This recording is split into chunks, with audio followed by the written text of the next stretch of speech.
Ignacio Copani nació en Villa Lynch, pero pasó su infancia en Pavón Arriba, provincia de Santa Fe, y en Ramos Mejía. Comenzó su carrera profesional en México, y a su vuelta en la Argentina lo esperaría un éxito masivo con su primer disco, en el que se encuentran las siempre recordadas Cuántas minas que tengo y Lo atamo con alambre. Como pocos artistas, supo llevar su pasión futbolera a los discos Rivertidísimo y Embocados. Y entre sus más de 20 trabajos se encuentran Ya vendrán tiempos mejores, Afectos especiales, Palabras cuerdas y Yo nunca me metí en política. Nombrado como personalidad destacada de la cultura por la legislatura de la ciudad de Buenos Aires, Copani fue distinguido en 1995 por la Fundación Conex como uno de los 5 mejores solistas de la década. Fue nominado 6 veces a los premios Gardel y recibió numerosos reconocimientos de la Universidad Nacional de La Matanza, de la institución Memoria Activa y de la Presidencia de la Nación. Señoras y señores, con nosotros, Ignacio Copani. Muy bien, muy bien. Te están esperando ahí en Sí, siempre llega antes que yo. Es muy puntual. ¿Te acordás la vez que tuviste una guitarra por primera vez en las manos? Como más impactante me acuerdo cuando estaba en el ropero. Porque de verdad, arriba del ropero había una guitarra y solamente la empuñaban en las fiestas algún tío, algún vecino. En la fiesta de mi familia nunca hubo, y la verdad que nunca hay música grabada. Siempre hay interpretaciones en vivo. Entonces cuando venía a alguna reunión y alguien la empuñaba, me parecía una persona distinta, luminosa. Generalmente todos al servicio de mi vieja, que canta muy bien, copla española. Mi vieja es especialista en lo de... Y que si te miento me castigue Dios, eso con la mano sobre el evangelio te lo juro yo. Cuando la empecé a acompañar yo, ya me sentí que había pasado una línea de calidad, como el primer casting aprobado. ¿Tu mamá es española? Mi mamá es hija de españoles, de los que tienen la nacionalidad recuperada por haber venido en la guerra. ¿Qué lugar de España? Del Bierzo, del norte, es el límite con... Hace una punta al mapa entre Castilla, Asturias y Galicia. Un pueblito que se llama Ponferrada. Sos medio gallego, digamos. Sí. Atrás Sos un cuarto gallego. Atrás de cada apellido italiano hay en la Argentina algún gallego saludando. Acá estoy. Acá hay otro. Sí, por eso lo sé. Y con mucho orgullo. De hecho, de una peña, de una pequeña elevación del terreno en el pueblo de mis abuelos, se ve.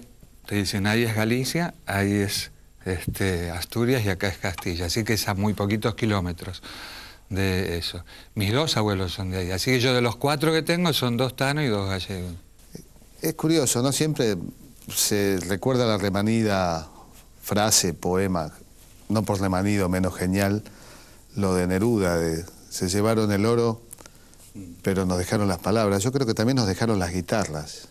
Sí. Las vihuelas, porque la palabra vihuela, la vihuela es un tipo de guitarra que trajeron los andaluces, ¿no? Vihuela, el cuatro. Es una de las cosas mejores que nos dejaron, ¿viste? Porque está la peor parte, que es la del genocidio, la de la limpieza étnica de Latinoamérica, donde ni siquiera nos han dejado muchos sonidos autóctonos. Nosotros tratamos de relacionar la música andina con lo más verdadero, de pueblo originario, y tiene charangos que es una manera de guitarra, ¿no? Como está el requinto, el guitarrón y todas esas expresiones. Pero de lo mejor que nos dejaron los gallegos, para mí fue esa cuestión de la música, porque es una música que abraza y que se deja influenciar. Por eso en cada lugar de América el folclore es distinto, porque se interpretó de diferente forma. De todas maneras, a mi humilde entender, Latinoamérica tiene demasiado folclore de patrón, de estancia, de mucha bota acá, mucha bota de carpincho y muy poca alpargata. el mexicano es el mariachi, también el capataz, el que tiene el revólver en la cintura, el traje de luces, no es el mexicano con el sombrero de paja. Pero está la Revolución Mexicana que, ¿no? Si Adelita se fuera con otro, siempre están las canciones populares de la guerra No, por civil. supuesto, y en nuestro folclore también. Hay canciones de nuestro folclore como le llaman la pobrecita porque esta samba nació en los ranchos con una guitarra mal encordada, la cantan siempre los tucumanos. Esa no es de un patrón.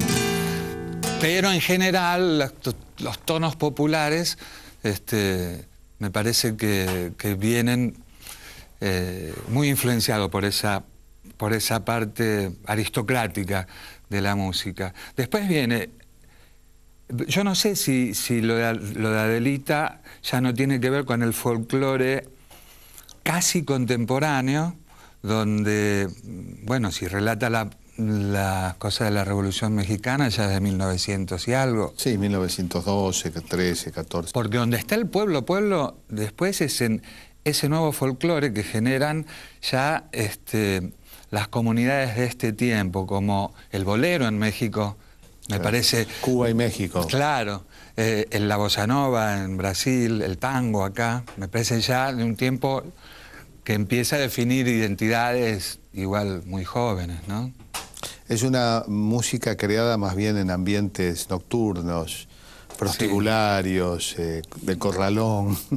De todo. Tiene un crisol distinto, interesante también.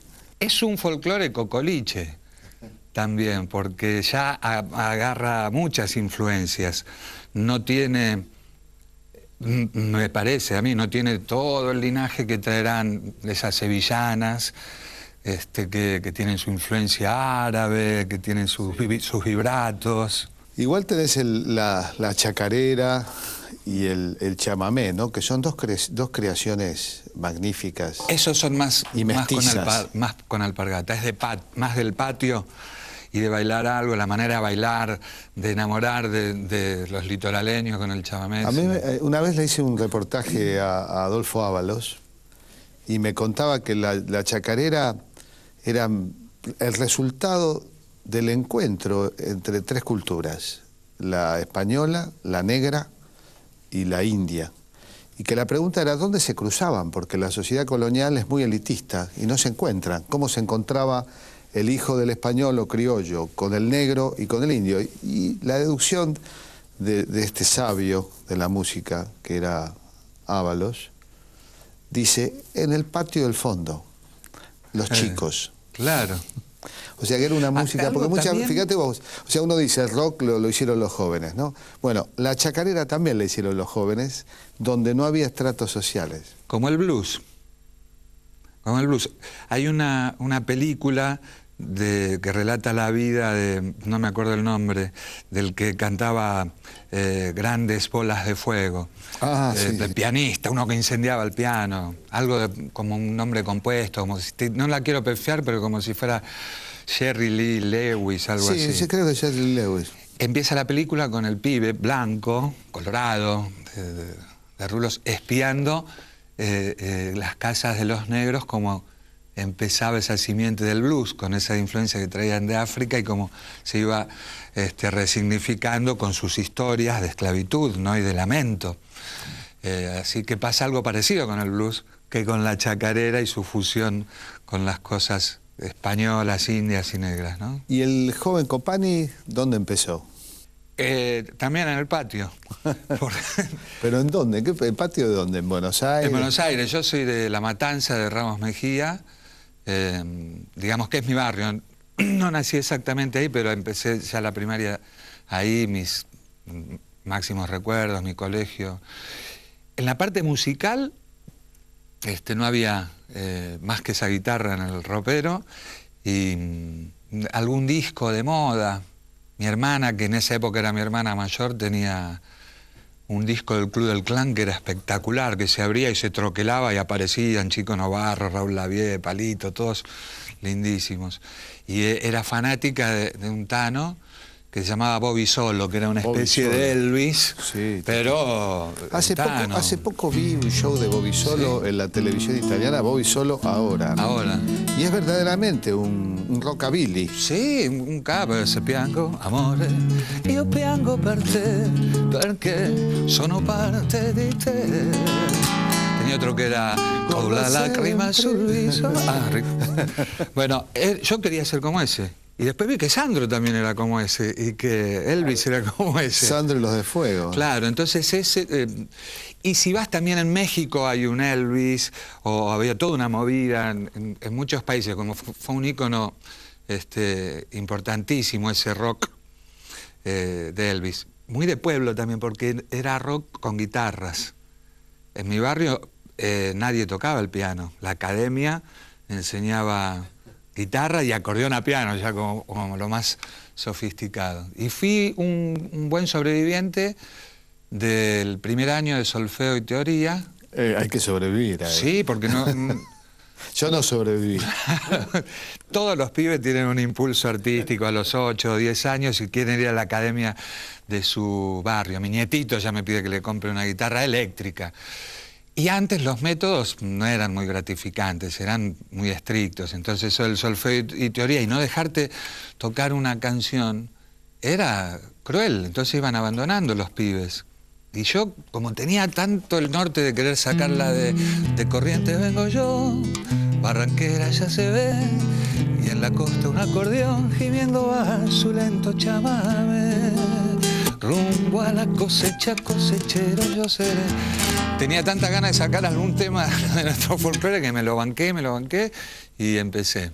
Así que mi historia personal de la infancia está muy ligada a la de la música. Jugábamos con mi hermana a escuchar la radio y a hacer dibujos, como si fuera la simiente de los videoclips. Y hacíamos dibujos de lo que nos sonaba de la canción que escuchábamos por la radio.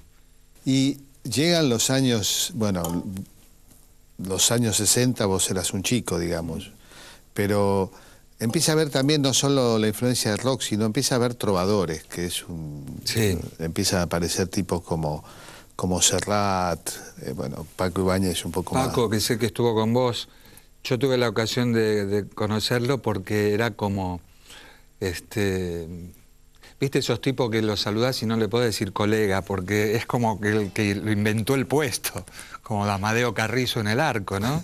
Entonces el puesto de cantautor, trovador, relacionado con su tiempo, con su metro cuadrado, con su barro. Bueno, para mí fue muy importante conocer a Paco, conocer a Serrat, a don Alberto Cortés, conocerlos como público, y revelador a Citarrosa y a don Daniel Biglietti. Para Biglietti, mí, sí. todo el linaje de cantautores uruguayos me parece, tiene una impronta, un estilo, una, no pose, sino una parada varonil que tiene que ver con su carácter. Entonces reflejan muy bien lo que son en la calle y lo que son en el escenario. Y a mí, don Daniel Biglietti, además de instruirme, de informarme, de contarme historias que yo no conocía, nunca hubiera pensado de pibe que en una villa el Chueco Maciel se escondía y repartía el botín con los pibitos del Cantegril. No lo sabía. En mi época la vida era color de rosa y sabía una leyenda parecida de Robin Hood, por los cuentos, pero no de este tiempo. Y siempre me ubicó en el lugar y en lo que yo tenía que hacer. Incluso cuando vivía lejos de la Argentina había canciones de él que me hacían acordar por qué estaba lejos de la Argentina, que no andaba de turista. Había una que me conmovía que era: escuchen, yo vengo a cantar por aquellos que cayeron. No digo nombre ni seña, solo digo compañeros, y canto a los otros, a los que están vivos y ponen la mira en el enemigo. Ya no hay más secreto, mi canto es del viento, yo exijo que sea solo movimiento. Me traes la piel de gallina, porque realmente esa canción que reunía poesía con compromiso, ¿no? Un compromiso que representaba en ese tiempo un acto de arrojo, porque la podías pasar muy mal de verdad. Yo tengo el inmenso honor de sentirme amigo de don Daniel. Subió al escenario de mi última presentación en Montevideo, en la Sala Citarrosa, y para mí fue como el sueño del pibe. Y a veces alguien te dice, qué valiente vos que escribiste tal canción, a algún cantautor de este tiempo. Y realmente no es un acto de arrojo, hay todo una generación que camina con vos, horizontal, que te abraza, que te cuida, de la misma manera que te pueden tirar de emboquillada una piedra. Hay un montón de situaciones y compañeros que te contienen, pero antes estabas solo y te jugabas la vida. No lo digo como una forma de decir, porque la historia de Víctor Jara existe, no es una fábula. Ahora es un tiempo mucho más recordamos, lindo. Para muchos lo saben, pero Víctor Jara, uno de los grandes cantautores latinoamericanos, chileno, que terminó, bueno, muerto con el golpe contra Allende. Y bueno, podés contar vos un poco el destino trágico. Sí, de los encarcelados en el Estadio Nacional. Cuentan que fue torturado brutalmente, hasta el punto de no poder ni siquiera cantar, ni siquiera hablar, y seguía alentando a sus compañeros, haciendo palmas, haciendo otras cosas, y lo lastimaron específicamente en los lugares que todavía le impidieran hacer ese ejercicio colectivo, ¿no? Te recuerdo, Amanda, claro, él también cantando las canciones de los grandes autores de allá. Te recuerdo, Amanda, la calle mojada, ibas a ver la fábrica donde trabajaba Manuel. Había una musicalidad, además, en lo que se llamaba comúnmente canción de protesta. Vos escuchás estas canciones, escuchás las de Pedro y Pablo, y son canciones espectaculares. Antes que de protesta, son canciones. Las de, hasta la Marcha de la Bronca, digamos las de más polenta, y las que uno identifica más como hits de la cuestión de testimonio, de compromiso, son buenas composiciones. Serrat es grande, y es Serrat porque es un magnífico autor. Ha habido miles de cantautores que han tratado de musicalizar poetas, y es una fórmula que no es matemática, no da. Hay excepciones nada más, como la de Alberto Cortés, como la de Serrat. Si no, todas las canciones serían de Borges y Lito Vitale, qué sé yo, agarrás a alguien que escriba muy bien y alguien que toque muy bien. Hay que ser poeta para musicalizar poetas, ¿no? Hay que entender esa españolidad de Serrat, universal, que hace que pibes como yo se hayan animado a leer a León Felipe, porque él abrió la puerta. Yo iba a la secundaria, empecé la secundaria en la época de la dictadura. ¿Qué me iban a mostrar a León Felipe? En cambio había un disco de Serrat que tenía el tema de por la manchega llanura se vuelve a ver la figura de Don Quijote pasar.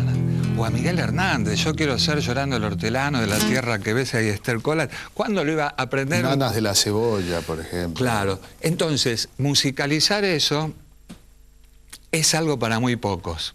Incluso Alberto Cortés hace una música de una canción de Machado, que es la de Las Moscas. Las Moscas. Tiene un arreglo sensacional de Miralles, porque los violines parecen moscas cantando: vosotras, las familiares, inevitables golosas, vosotras moscas vulgares, me moscáis todas las cosas.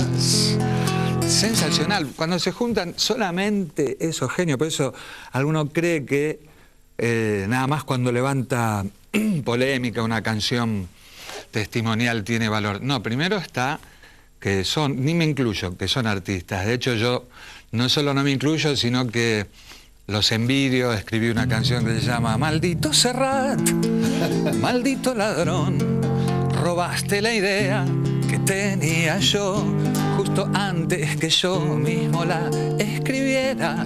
Maldito Serrat, pero quién pudiera decir: ay, mi amor, sin ti no entiendo el despertar. Ay, mi amor. Maldito Serrat.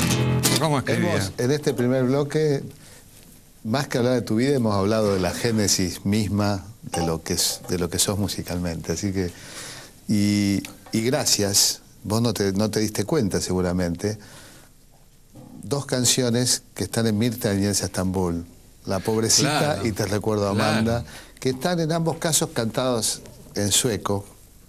Te Recuerdo Amanda. A mí es una bilingüe. película que me conmovió mucho, por eso es uno de los factores de mi admiración con vos, porque me sentí muy reflejado en la historia. No estuve en Estocolmo, pero estuve Estuviste casi 6 años en México y muy joven, como eran los pibes de esta Sí. historia, ¿no? Bueno, vamos a seguir hablando con Ignacio Copani y vamos a viajar a esa etapa mexicana del próximo bloque.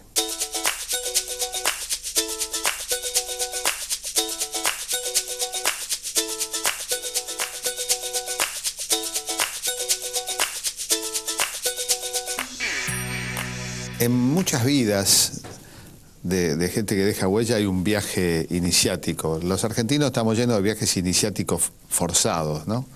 O sea... Sí, algunos los tres en el ADN. No lo hiciste físicamente, pero, Claro. pero son reveladores.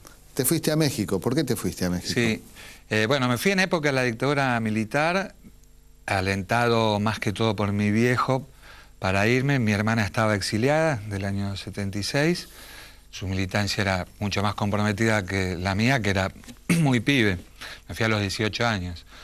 Y adopté la cultura del exilio al poner un pie allá. Nunca chapeo en decir yo me fui exiliado, porque parecería querer arrojarse una categoría que iría en contra de mis verdaderos principios de entender jerarquías en la militancia, ¿verdad?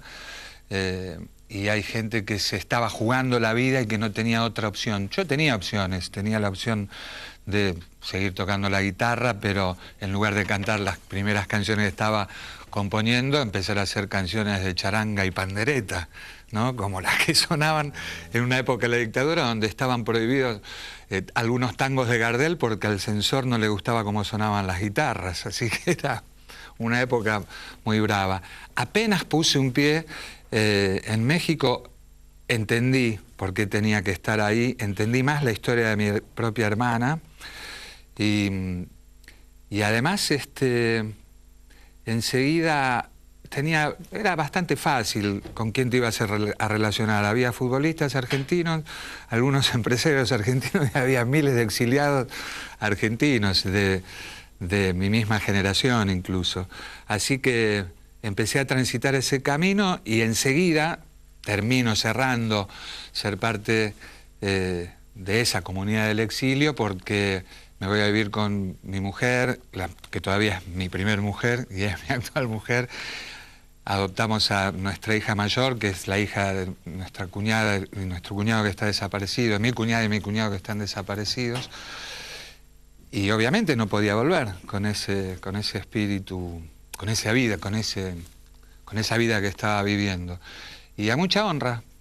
En la parte artística me sirvió mucho conocer México. Primero para templarme los huesos. Tuve suerte porque a los 5 días había un café en el barrio donde fui a vivir, que era Tlatelolco, un café de cantores con la guitarra. Y dije, ahí mato yo. Y fui y pedí si podía cantar una canción y canté y bueno. ¿Qué cantaste?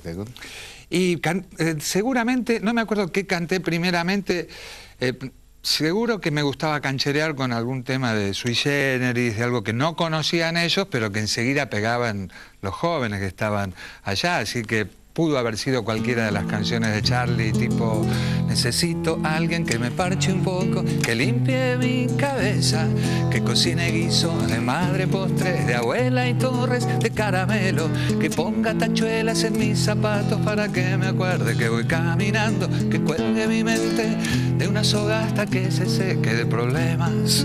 Pero después seguramente va a haber cantado algún tango, algo que fuera para llamar la atención. Incluso con cierta maldad, algún tango con mucho lunfardo, para que no entendieran nada y tuviera más sofisticación mi presentación y tener la chance de laburar. Entonces, seguramente canté cuando estés en la vereda y te fiche un bacanazo, vos hacete la chitrola y no te le des Chávez, que no manchen que estás lista al primer tiro de lazo y que por un par de leones bien planchados te perdés. Es el que terminaba, toma leche con vainilla o chocolate con churros, aunque estés en el momento propiamente del vermú. Después cómprate un bufoso y cachando al primer turro, por amores contrariados le haces perder la salud. Y parecía que cantaba en otro idioma. ¿Y ahí aparecieron los primeros temas tuyos en México? Sí, ya venía componiendo. Una de las recomendaciones que me hacía mi viejo para irme por unos meses a México es que acá había tenido una militancia en la Unión de Estudiantes Secundarios, en la UES, y después seguía teniendo algunas cosas, y iba a algunas peñas donde se cantaba La Pobrecita. Y entonces empezaba a componer mis canciones, que eran o algunas canciones de amor, o eran canciones muy tristes de la cuestión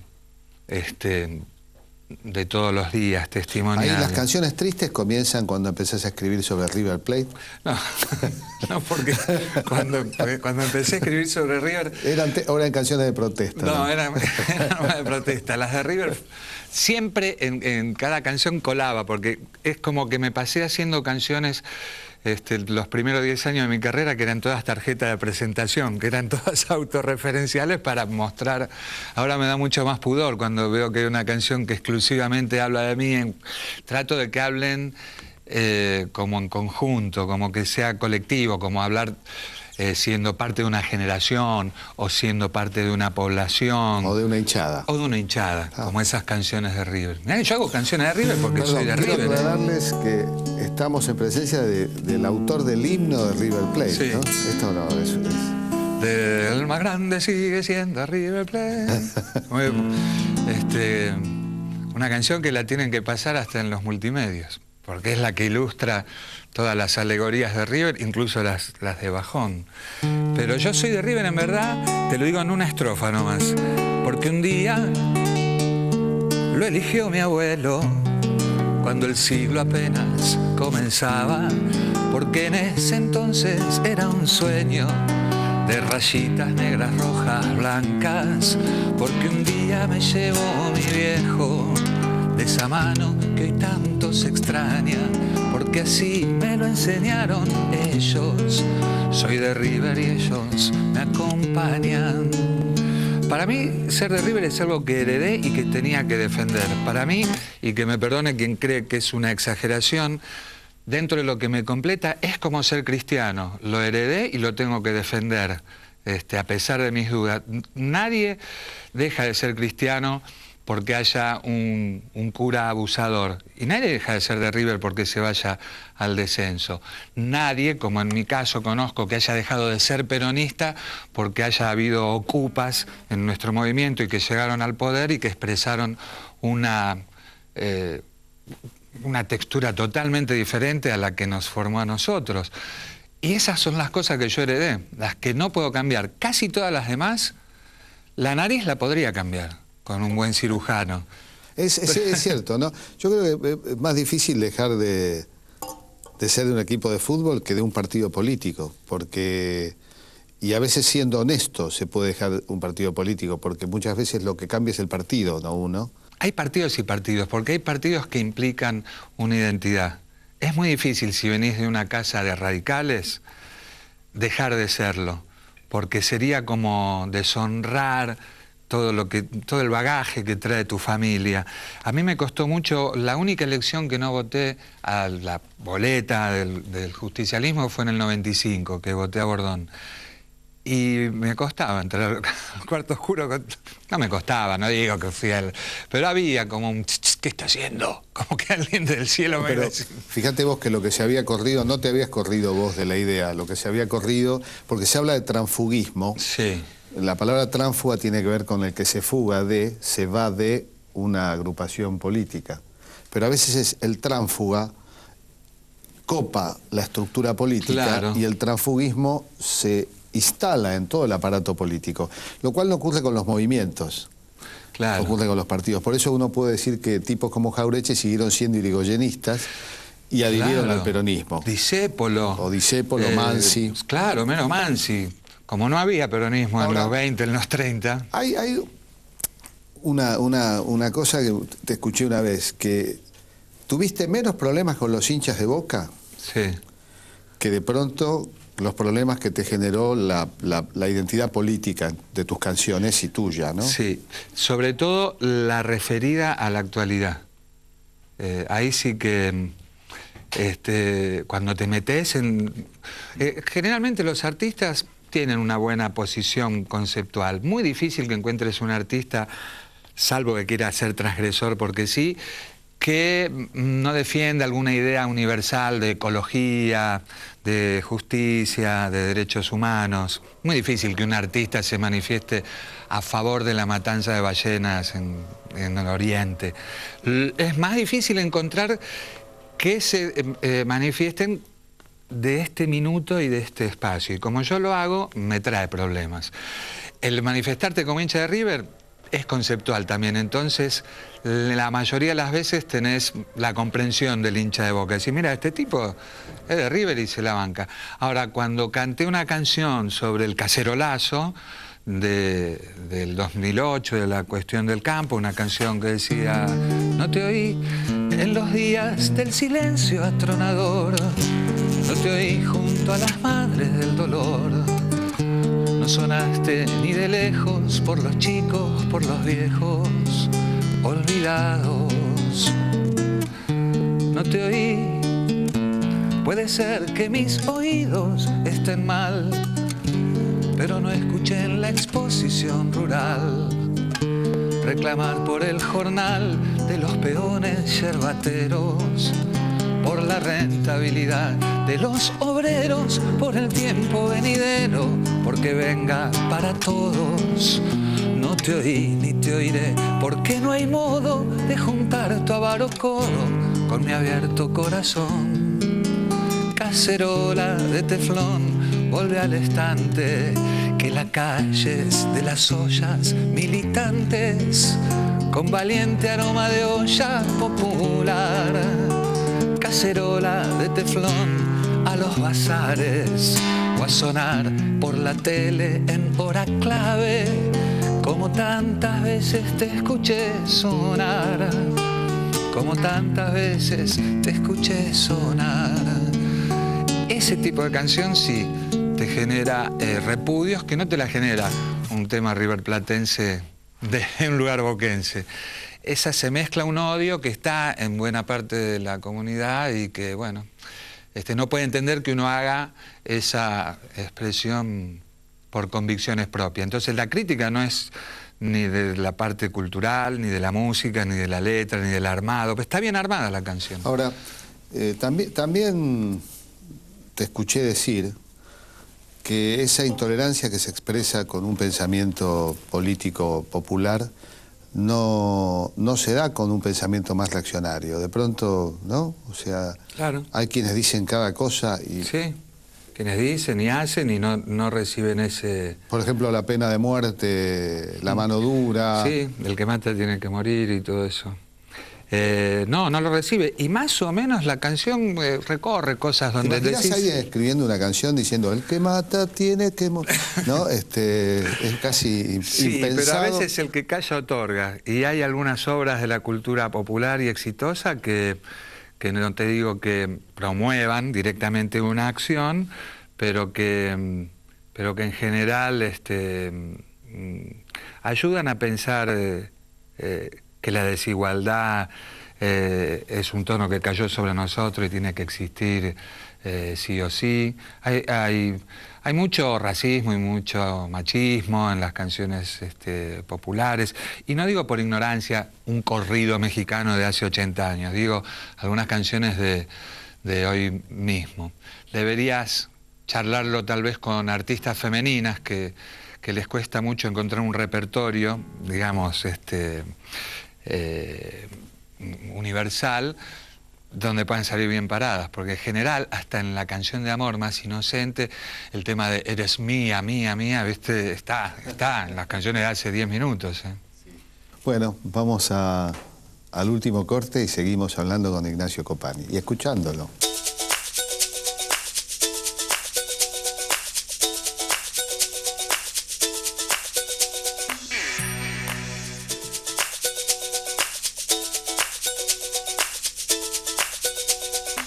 Me contabas y me quedó me quedó por ahí dando vueltas el hecho que estás con tu compañera desde aquel exilio mexicano, o sea, hace muchos años. Más de 30 años. 30 casi años. 32. ¿Y cómo un hombre con tanta continuidad pudo escribir Cuánta mina que tengo? Ella ya entendía mi estilo de la ironía. El realismo mágico. Sí. En realidad, a mí me pasó una cosa. Cuando vuelvo a la Argentina, tenía algunos premios que conseguí en México, sobre todo haciendo música infantil, era muy reconocido, porque no lograba enfocar para manifestarme como adulto porque me requerían hablar en un idioma neutro, sacarme la argentinidad para poder bancarme. De hecho, grabé 2 discos con la RCA de México y no estaba convencido de lo que hacía. Eran baladas que era una pose de galán que nunca la sentí. Entonces me podía expresar mejor con lo de los pibes. Al regresar la democracia, inmediatamente nos volvemos, porque este era nuestro país, nuestro proyecto, y hasta como artista veía lo que estaba pasando acá, esa explosión de alegría, de creatividad que traen los 80 con el regreso a la democracia fue importante y yo no me lo quería perder. Empecé a tocar en los boliches donde me dejaban y veía que para sostener un show necesitaba cosas más divertidas que las del exilio y las completaba con todo el repertorio que conocía de otros. Entonces podía cantar La Balsa, podía cantar Vagabundear de Serrat. Entonces decía, yo tengo que tener canciones mías también que hagan mover a la gente. Era un artista muy joven, tenía 24 años, no es que ya me las sabía todas. Entonces surgió empezar a hacer canciones que intentaran ser testimoniales, pintar personajes, situaciones, y así nace la de Cuántas minas, así nace la de Lo atamos con alambre, lo atamos con alambre, señor, lo atamos con alambre, con este hambre no hay otra solución. Canciones que todavía las sigo cantando, no reniego nunca de esos primeros Pero que está la éxitos. marca, además de en todas tus canciones, la ironía es un elemento... Sí. Incluso en las canciones más políticas siempre hay un toque... ¿Eso de dónde te viene? Yo creo que viene, ahí sí debe venir de la parte italiana. Viste que los tanos son mucho más irónicos que los gallegos, en ese ADN tan simple nuestro, uno de los mestizajes más comunes de este lugar del mundo, tanos con gallegos. Creo que ahí se expresa en lo de la ironía más esa cuestión de los tanos. Yo tengo mucha más cercanía y mucha más pertenencia con mi familia española y cada vez que hago un chiste de doble sentido quedo pagando como un gil. Pero uno lo trae, esa cuestión, y la traigo creo que en el escenario y también en la vida común. Aparte, siempre admiré el que con un toque de humor puede ser más contundente que todo un editorial, que todo un discurso. Fíjate, el querido Caloi, Fontana Rosa en la parte gráfica. Y había algo en la música digamos, del testimonio, como, no sé cómo llamarla, la de contenido, por los artistas que te nombré, de Serrat, que tenía humor. Había canciones, yo me acuerdo una de Silvio que era: yo era un muchacho tranquilo hasta que di con mi sueño más dorado, que era una mujer algo mayor que yo. Iba relatando toda una historia cuando él tenía 20 años y su novia 35. Sabina también. Sabina, claro. Sabina, que para mí es en este momento para mí es el número 1 de los trovadores, de los cantautores. Y voy a decir una cosa que tal vez despierte polémica, pero no es poeta. Es el letrista más alto que hay. Es el número 1, el más ingenioso. El del humor, el de la acidez y el de los filos más filosos. Pero hay un lugar donde un texto empieza a ser poesía que es muy distinto a eso que relataba Becker, de si le pones esto y le sacas esto y si queda algo, eso es poesía. Hay una zona Igual yo creo que transforma una letra y no es lo complejo, ¿eh? Sí, no, pero Sabina tiene alguna, Amor que no muere mata. Sí. Eso está ahí en el, ¿no? Sí, pero me parece más Es letra para vos. Me parece más conseguible, que en una cadena de supermercado está importante supermercado, ¿no? Digamos, en los supermercados más de barrio están las de Arjona. En las grandes cadenas te puedes encontrar la de Sabina. Pero hay un lugar que don Alfredo Citarrosa canta: yo no canto por vos, te canta la samba, y ya con eso hace un planteo poético. No sé por qué. Porque como, te lo dice alguien que ni sabe dónde está esa zona de la poesía. Es como nuestros Lorca, digamos, ¿no? Claro. Pero para mí Sabina, ya te digo, es altísimo. Tengo toda la admiración. Tal vez, por pensar que se completa con algún ingrediente, hay una ternura que le falta. Él no va a poder escribir en 1000 años: cómo gasto papeles recordándote, cómo me haces hablar en el silencio. Y hay otro tema que me parece que lo quita de la zona poética. Sabina miente. Y los poetas se desgarran y entran a la entraña más profunda porque no saben mentir. Sabina cuenta que las prostitutas no le cobran, y eso es mentira. Es una mentira universal, lo sabe cualquiera. Ni al más tierno de los pianistas cuando... Es un atorrante, Sabina. Claro, cuando dan vuelta las sillas del cabaret, ¿viste? Empiezan a baldear.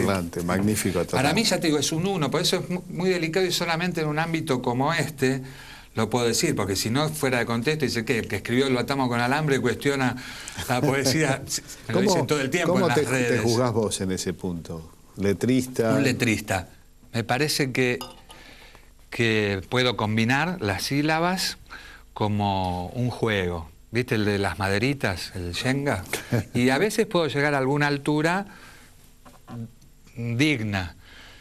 En esas que Sabina construye rascacielos de cientos de pisos, yo puedo alcanzar una altura para que alguien diga: che, este sabe escribir una canción. La medida de tu profundidad está dada en algo lamentable que recién describías, que es que llegaste a mucha gente bien, y llegaste a otros despertando esa bronca y esa furia, que hay que decirlo, a veces uno cree que la despierta la militancia política, y la militancia cultural a veces irrita mucho más. No es casualidad, no es necesario que te maten para eso, como lo mataron a Lorca o a Jara, o como lo mataron de pena a Discépolo.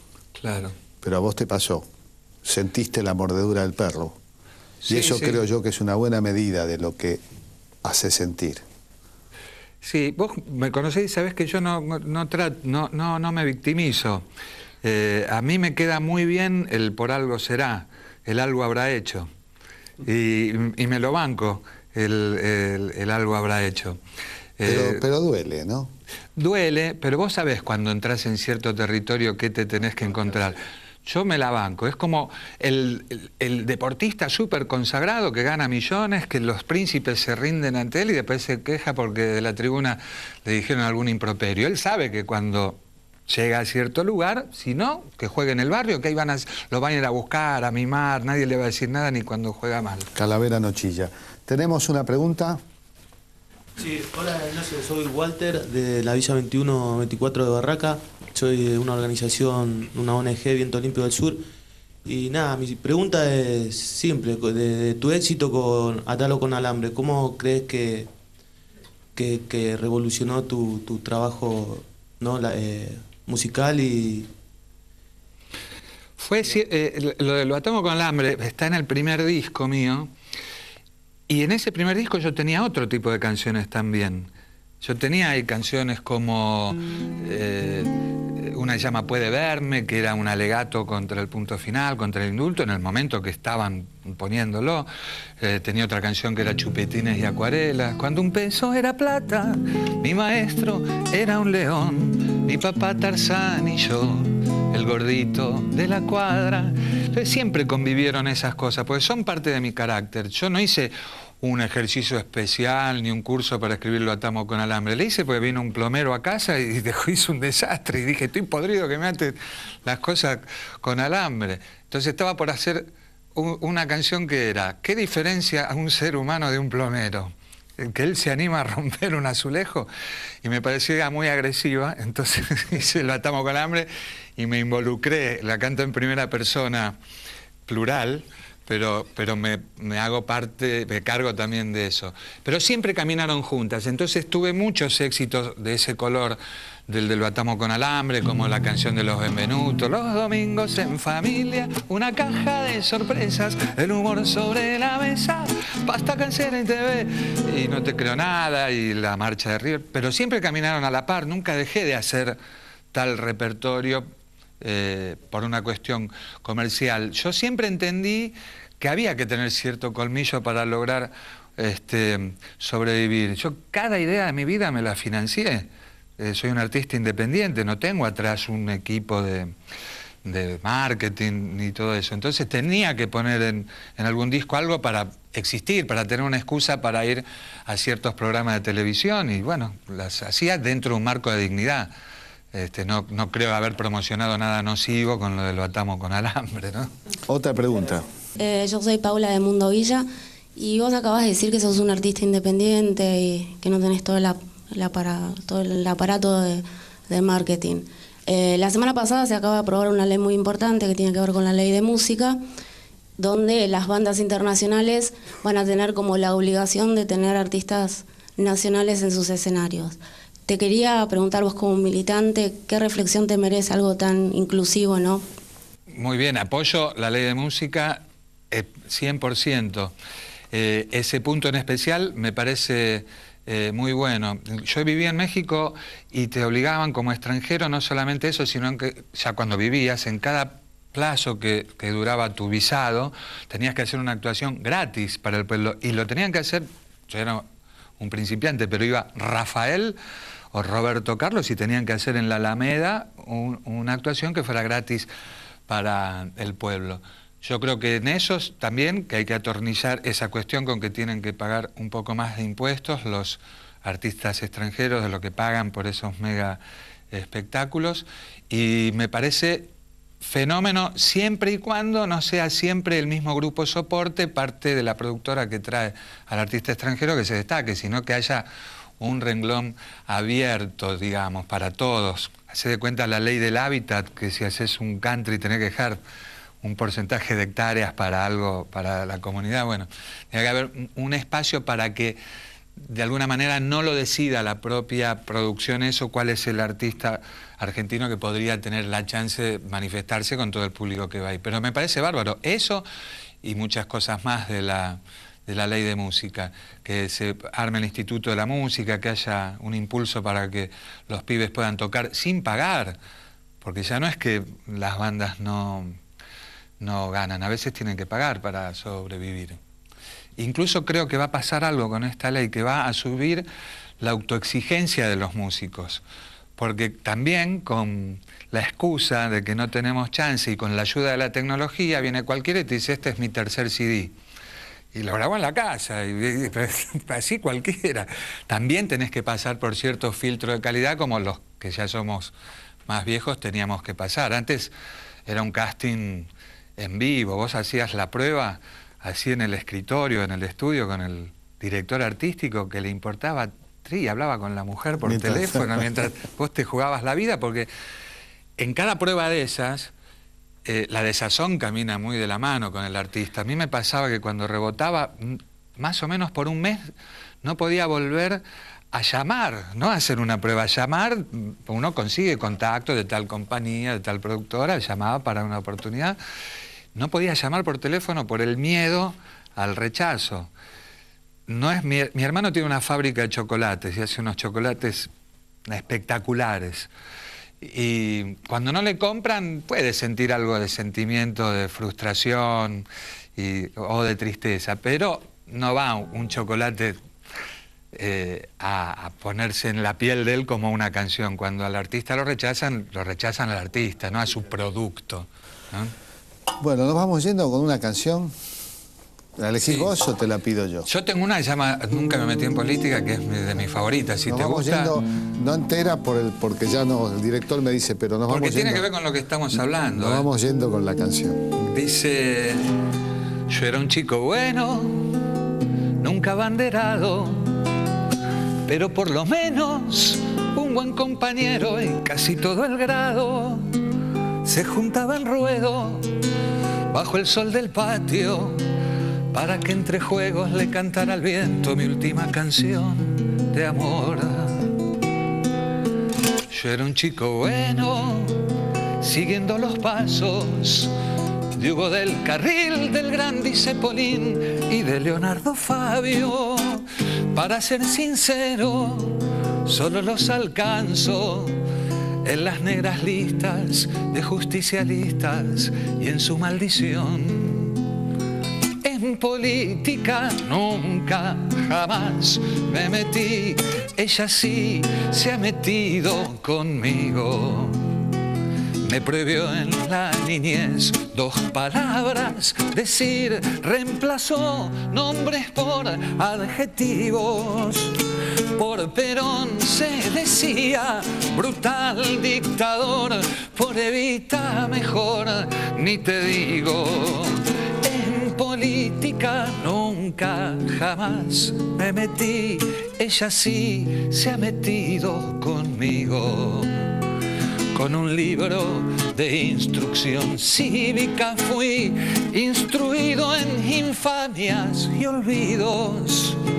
De uniforme, de traje con rabia y terror, la política entró dentro mío. Yo era un chico bueno para los mandados, me querían los viejos y las hijas de ellos me querían al lado. Ahora que lo pienso, ¿qué me habrá pasado? Que me he convertido en ultracautivo de la crispación. En política nunca, jamás me metí, ella sí se ha metido conmigo. Deberemos entonces los dos convivir, pero ahora con ella decido qué herramienta empuñar, hacia qué dirección y con quiénes me abrazo y camino.